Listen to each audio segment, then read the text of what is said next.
Good afternoon to everybody. My name is Todd Seisner. I'm the editor of BassFan.com, and I'd like to thank you for tuning in and welcome you to the first episode of BassFan Up Close.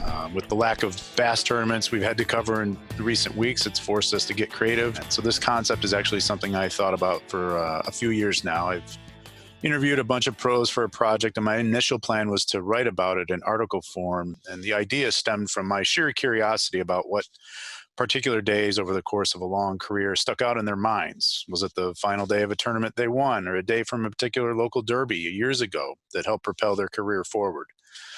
And I didn't want to simply know how it felt or what baits they were throwing on that particular day. I wanted to hear about the context of what was going on in their careers or their lives at the time that made that day stand out from all the rest. So we're going to call this series Bass Day Ever, hashtag Bass Day Ever.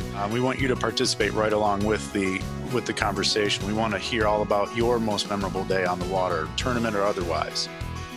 Maybe it was a family outing or a fly-in trip to some outpost in Canada or on the flats somewhere in the Caribbean. We've all endured some tough days here lately, so this will give us a chance to relive some of the best times we've had on the water while looking ahead to the next outing, whether that's a pond hopping session or a high stakes tournament.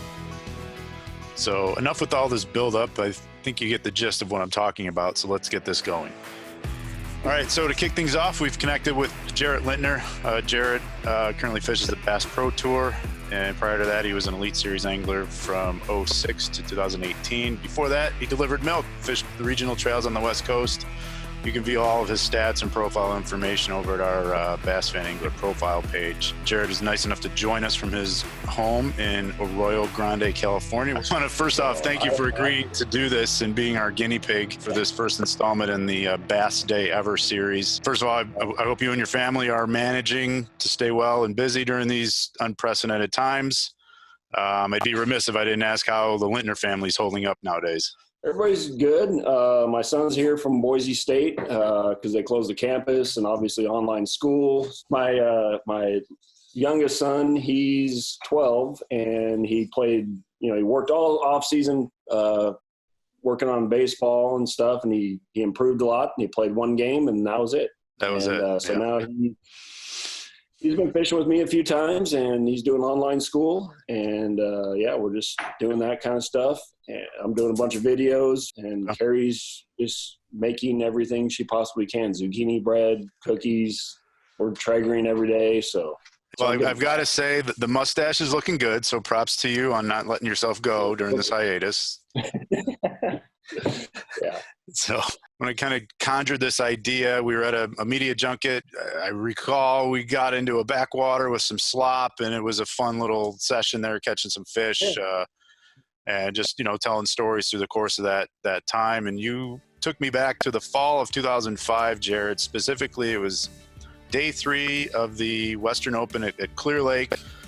Take me back to that day. What's going on in your life at that time, and why does that particular day stand out from all the others in your career? At that time, I was delivering milk for the family business full time.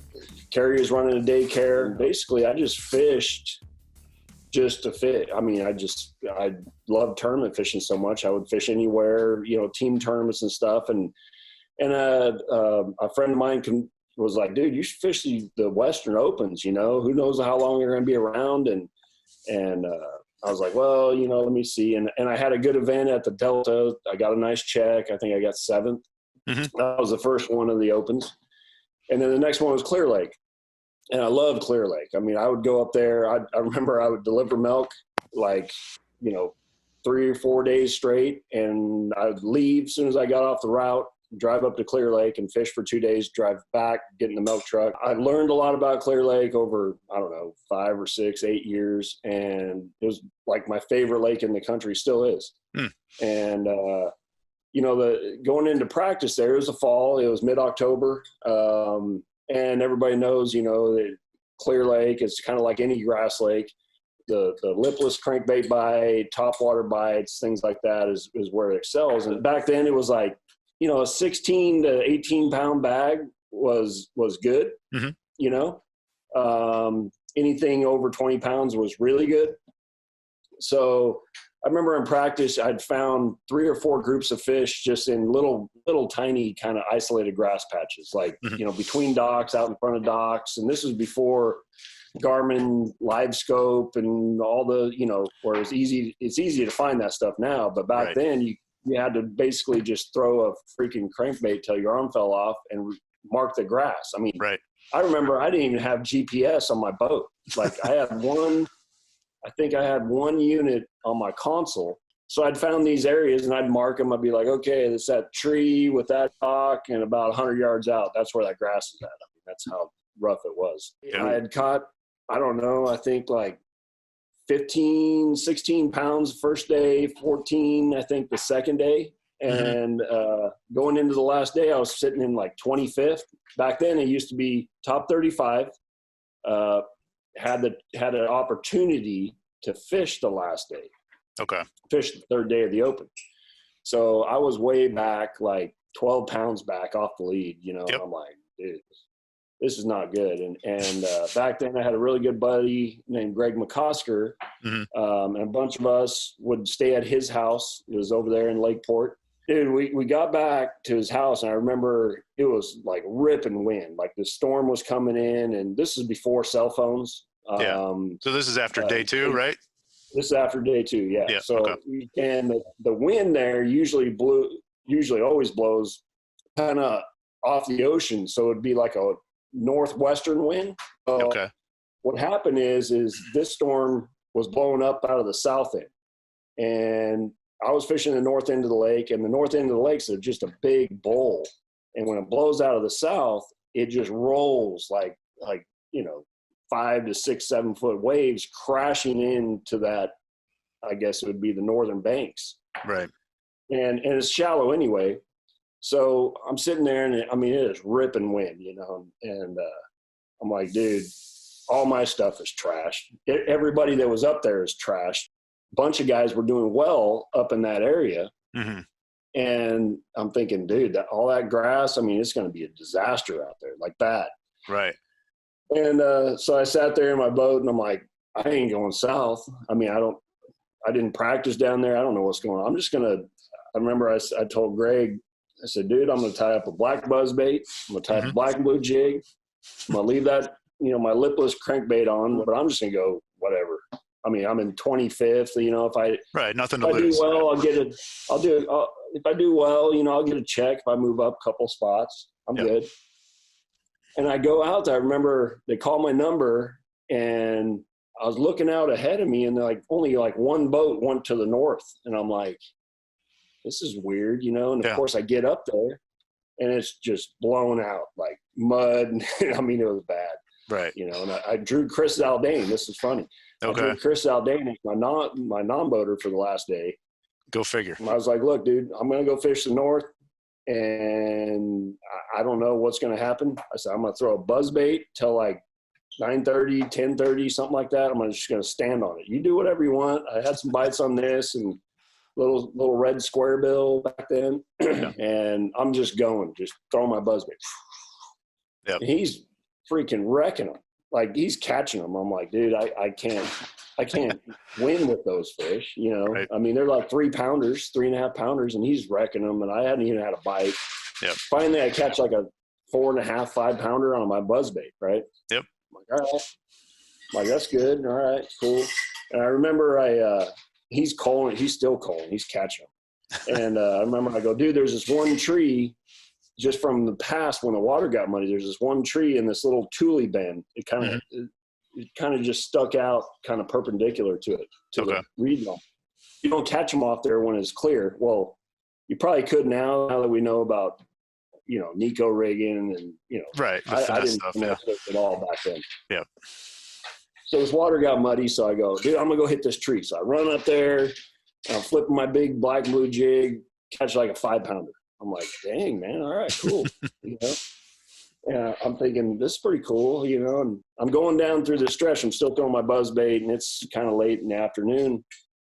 And go past this set of docks, and I've caught them there. I still catch them there. Okay. Go past this set of docks, and what would happen is the grass that was out front, it had blown so hard it ripped the grass up and it wrapped it around the pilings on these docks. Like mats, right? Yeah. And I'm like, what the They heck? probably weren't there the day before, right? Yeah, no, it wasn't. I throw my square bill and my trap around these docks because there's so much grass. Mm-hmm. So I'm like, dude, what the heck, man? So I rigged up back then, this is like, maybe tungsten was out, but I didn't know about it. Yeah. Big old, lead, freaking big weight. And it was when the Reaction Sweet Beaver first came out. Okay. So I had these baits. I'm like, yeah, I'll try it. Whatever. I gotta fish that dock. And I flip into one piling. I catch like a 6. I'm like, holy smokes, no power poles, still kind of breezy and water's trash. Nobody else up there. So at this point, you've got a couple close to 5 and now a 6. So and I'm like, wow, that's pretty good. Right. And no power poles, like I said. My dock's up there on the bank because I just wrestled this fish in there.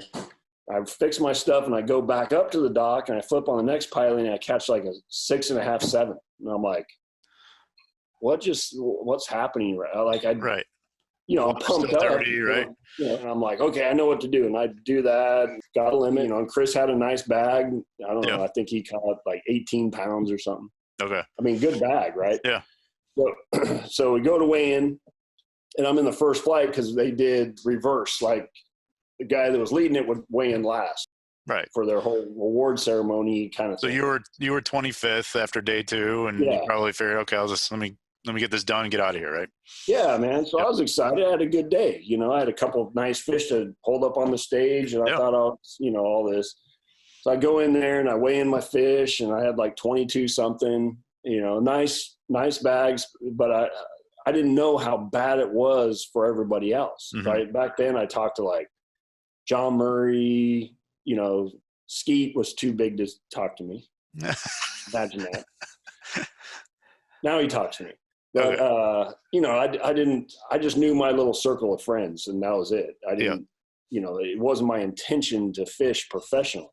So, I do my thing. I weigh in. I'm like, all right, cool, man. I'm going to hopefully move up top 10, maybe, get a nice check and go home. This is awesome. Yep. So I weighed in a trailer from the casino, like 5, 6, 7 miles back to my buddy's house. And he had a driveway that we parked. The first guy in would park in the driveway, and then you stack the boats, pile them in there. Yep. Like I said, I didn't have a cell phone. I think I called Kerry maybe on his house phone and was like, yeah, I did okay. I'll be home. I think I'm going to leave tonight. So pretty soon, my other buddy gets there. He had I think he ended up in the top 10. He had a nice bag. He's like, what'd you weigh? And I'm like, yeah, dude, 22 something. He's like, what the heck? I told him about the day, and this is like 2 hours later now. Greg's phone's ringing and ringing and ringing and ringing and ringing and ringing, his house phone. Finally, He answers the phone. No cell phones, no email. Jared, this guy wants to talk to you. And I'm like, what? So I answer the phone. It's Chris Bose. He's like, hey, dude, where are you at? I'm like, I'm at my friend's house. And Bose is the tournament director, right, at that point? Chris Bose is the tournament director. Okay. He's like, dude, you got to get over here now. And I'm like, I'm like, no, dude, just send me my check, dude. I'm good. I got to go. I'm packing. He's like, dude, you won the tournament. Get over here. I'm like, what? So that's how I found out. Now, I didn't think to call Kerry. Right. I was like, holy crap, dude. He says I just won. Yeah. So we had been kind of, celebrating a little bit. Right. And we call a taxi to take us from Greg's house. Because your truck was the first one in the driveway, right? So you couldn't get out. Mine was the first one in the driveway. So we get over there, and I remember I'm walking over there, and I'm kind of like nervous, like what's happening, kind of thing. Is this really happening? So I get up there, and now there's only like 5 people around the stage, because they had like a little, the weigh-in thing. Crew of people watching the weigh-in, but I was so late, everybody had left. Right. Like, gone. So it was like, oh, all right. It does the whole thing. I hold up the trophy, and I'm like, it was so surreal the way it went down that I still kind of like gives me kind of chills. So then, the photographer was like, all right, we got to do a thing on the water with your baits and this and then. I'm like, what? So I You're went so back. not prepared for this. Yeah, Right. no, not at all. So I go, I got to go get my boat. What do you mean? Where's your boat? It's back at my friend's house. So I had to go get back there, get the boat, launch it. And then we took all these pictures. I still hadn't let Carrie know. Yeah, I was going to say, meanwhile, your wife's thinking you're on the road by now, right? Yeah, exactly. Yeah. Mm-hmm. So eventually I call her, tell her what happened. And I'm like, the old thing of guys saying you never know when you're going to win or, you know, it'll take you by surprise. I truly believe that. Being 12 pounds back on Clear Lake with the caliber of guys that were ahead of me, 24 guys that were ahead of me, I'm like, dude, come on, man. Right. It just worked out where that water had changed so much where these guys were fishing, they just didn't catch them. That, you know, obviously a tremendous story about that particular day, but then what it led to is maybe more important, right? I mean, because then you go on there's one more open on the schedule that fall at Shasta. Yep. You finished third there, so you wind up winning the Angler of the Year in the Western Opens. Mm-hmm. And let's remind folks, you didn't have any intention to go fish the Elite Series. You're just, you just started a family. You just want to do your deal and fish for fun and maybe make a little bit of money, you know, buy the house. So you win AOI. You obviously get the invitation. Your initial answer to Bass is what? No.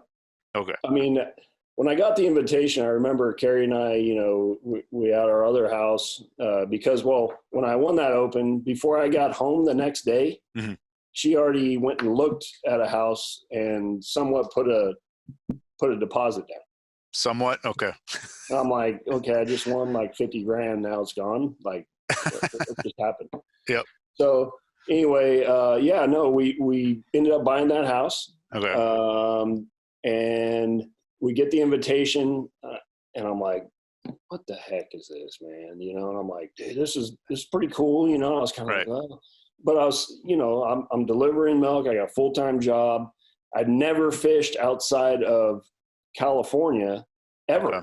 I didn't go to Havasu. I'd fish California lakes. And we just got this house. We got 2 young kids.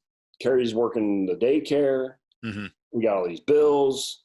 You know, I had a little bit of money from the Opens and local team stuff. You know, I kind of had my fishing account, quote unquote. As you all do. As we all do. Right. And I talked with Carrie. I said, I don't think we could do it. I'd like to, but I don't think I can. Your deposit has to be paid by whatever date it was. I remember I got up and I'm driving to work. I'm like, man, this sucks. You know, I mean, this is my opportunity and I just can't do it. Yeah.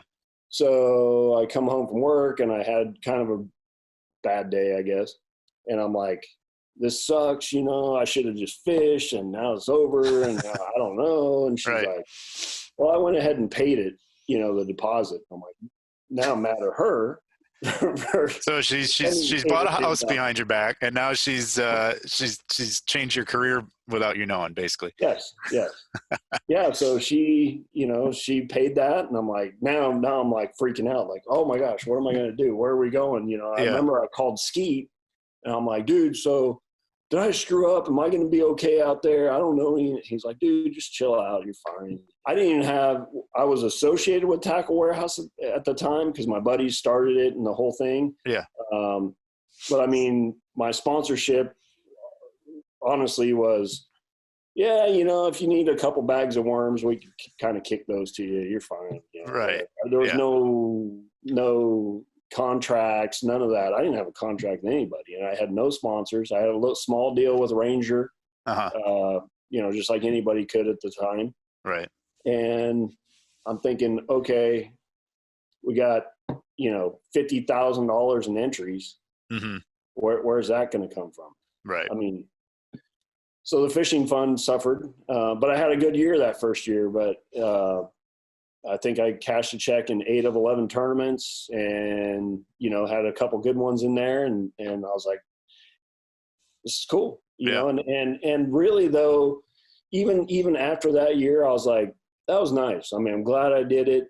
Time to get back to reality. I really didn't honestly think I'd be talking to you 15 years later. Right.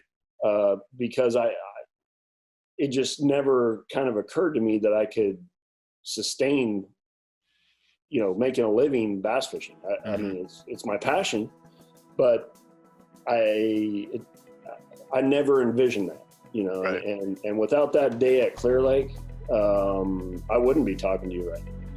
What's weird about fishing is like a lot of times us as anglers will remember the one that came off, or you broke off a big one, or you missed a big one on topwater that would have cost you or would have won you the tournament. And we kind of forget all the ones that did make a difference in a tournament. The stars lined up. I think there's a higher power involved. I mean, for that whole situation, I don't believe I would have won that tournament if that weather and wind hadn't changed, because guys were catching better than I was. I mean, so, but that's how tournaments are. I mean, I'm not saying, I got lucky or anything. It's just how it worked out. See, there it is. Holy cow, look at that thing. Yeah. It's heavy. Nice. Yeah, be careful with it. See, it doesn't even. One hand. Well, Jared, I want to thank you again. Very appreciative of you taking the time here to kind of walk us through that time in your life and on the water, and just kind of explaining the significance of your best day ever. And hopefully, again, like you said, you guys are out there soon, and you can hopefully, like you said, capture, have another memory to talk about in 15 more years. So, but I hope so. I wish you guys the best. Stay healthy, stay safe, and stay sharp. So when the time comes, you're ready to go. All right, buddy. I appreciate it, Todd. Take care. Be safe, and we'll talk to you soon.